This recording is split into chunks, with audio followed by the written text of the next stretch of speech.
शाळेत असताना ना असा आगाऊपणा केलाय, त्यामुळेच मला कदाचित इतके त्रास देणारे विद्यार्थी भेटले.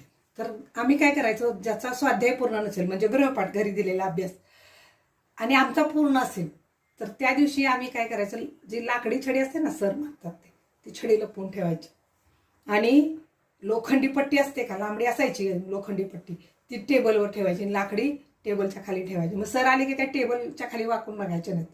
मग सर म्हणायचे चला कोणाकोणाचा अभ्यास झालेला नाही, उठून उभा राहा. मग पोरं ज्यांचा अभ्यास झालेला नाही ते बघायचे आमच्याकडं, त्यांना समजायचं की ह्याने इथली लाकडी पट्टी काढून ठेवली, लाकडी छडी आणि लोखंडी पट्टी इथं ठेवली. मग ते म्हणायचे बघू आता तुम्ही कधी तर सापडाल ना.